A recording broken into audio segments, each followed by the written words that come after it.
Everton were just too good, and they eventually won the Championship with games to spare. A late Liverpool run saw them edge out Spurs for the runners-up spot, but for once the Merseyside glory was all blue.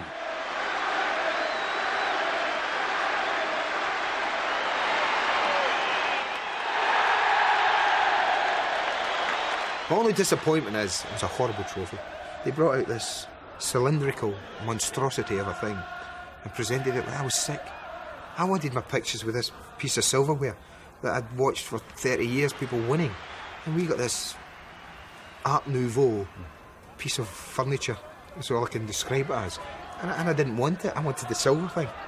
Whatever size the trophy, whatever shape the trophy is, it is still the League Championship trophy. And whatever you pick up, if you turned out to be the most consistent and the best in the country, the trophy doesn't matter. The Championship gone, Man United are on a cup run, taking care of West Ham in round 6. Hughes is there. Good turn by Hughes. Splendid goal. Mark Hughes scores his 17th goal of this highly successful season for him. Strachan with the corner. Stewart again. Stapleton's in there with Martin. McGrath's header and turned on and in by Norman Whiteside.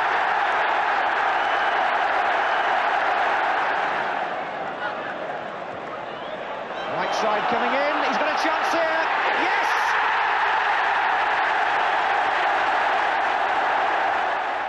Yeah, I've been pleased. We've played some good stuff.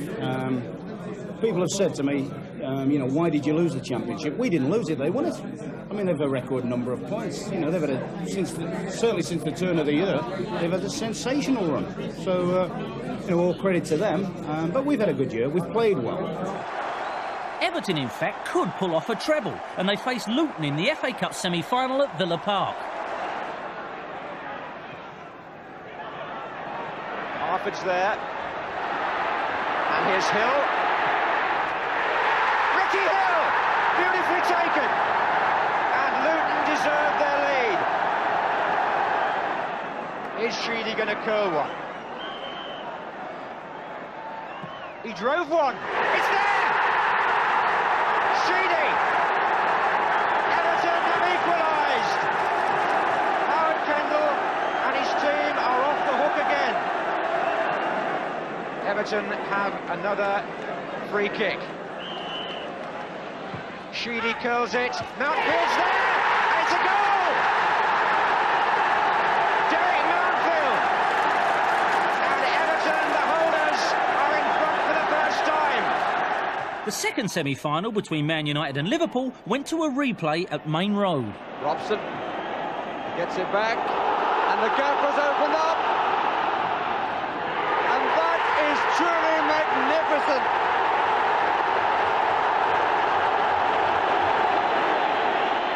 Busy Strachan once again. Hughes, the flag stays down, and United are ahead for the third time in the tie. The morning papers were full of United's victory, but there was bleak news to follow. The final Saturday of the season saw Leeds fans riot at Birmingham.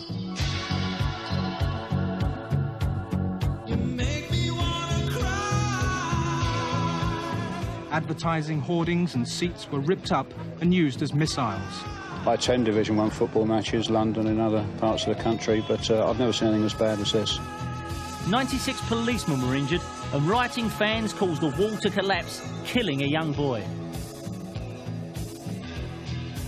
Worse news was to follow at Bradford, where in British football's saddest tragedy, 55 people died in a fire.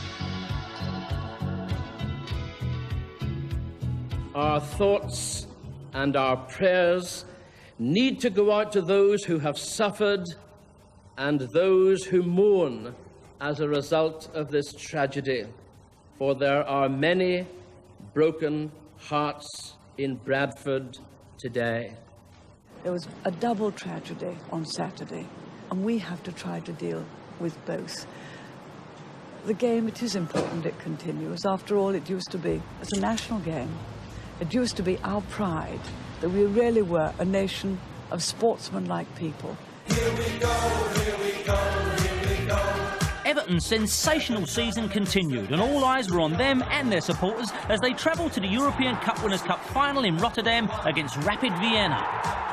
A one-sided final was clinched thanks to goals from the unstoppable Andy Gray, a second from England's Trevor Steven, and a Kevin Sheedy third saw Everton run out easy winners to claim that second leg of the impossible treble. All that remained was the cup final 4 days later at Wembley.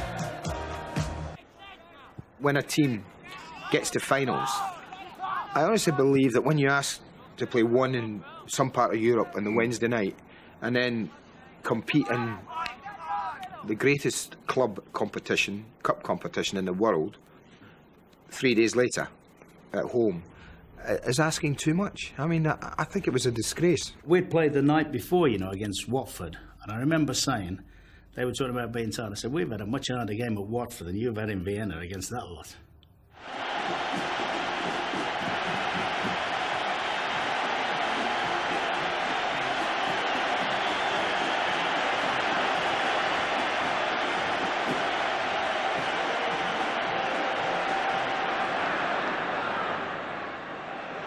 McGrath. Oh, mistake by McGrath. Getting it through here. Oh!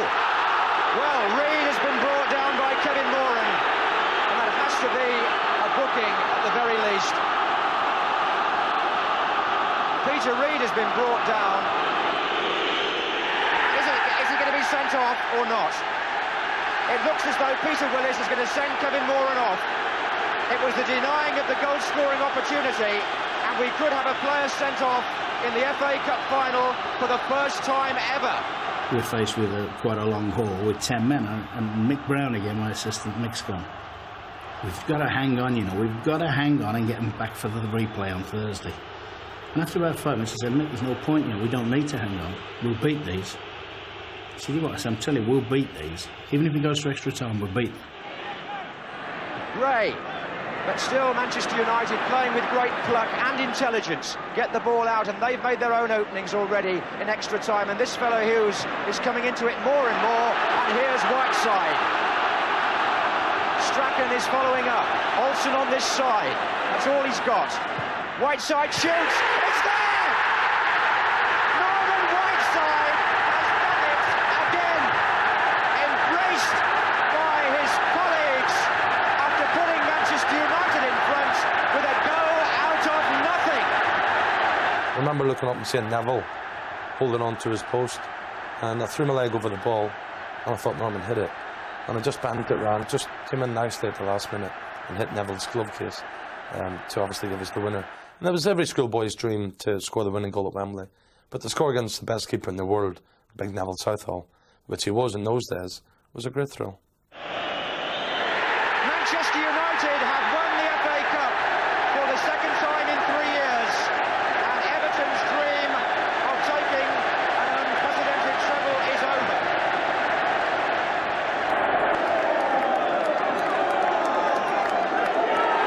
Manchester United win the FA Cup again.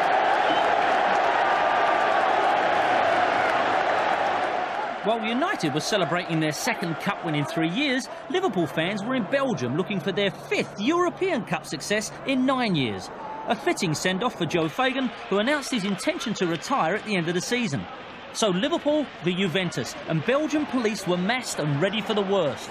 They weren't disappointed. I remember going on the pitch at 6:10, and we couldn't go around the track. We had to come round the goal side because we were thrown. It was sort of like missiles, and as in I picked one of them up, and it was like a piece of rock. And I thought, people don't bring this sort of rock into the stadium. And we found out obviously later it was the stadium was crumbling, and they were just picking up and throwing at us. So they were volatile. The Liverpool fans in red and on the right here moved across, driving the Juventus fans back. The Belgian police had already lost control. Fans who were trying to escape the violence, driven against a concrete wall and either crushed, trampled or suffocated.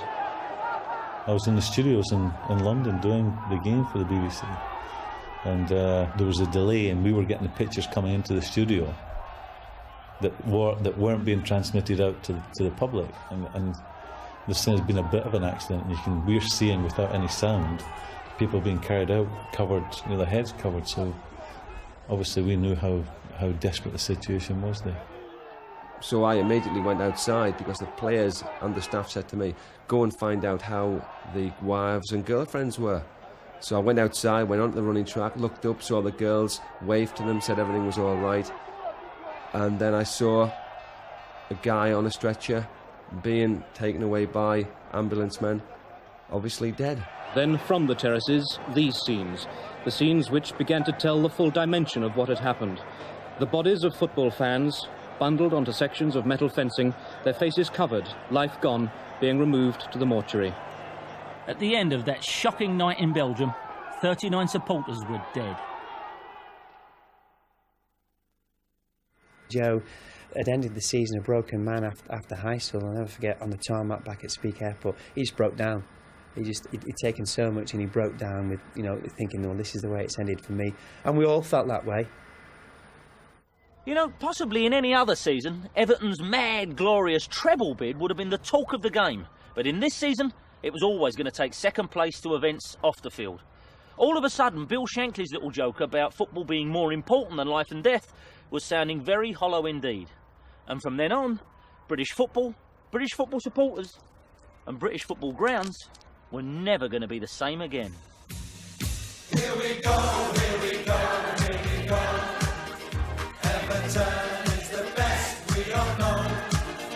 We're the team with supreme #1, and we love you, Everton. Here we go, here we go, here we go. Side by side as we sing along together.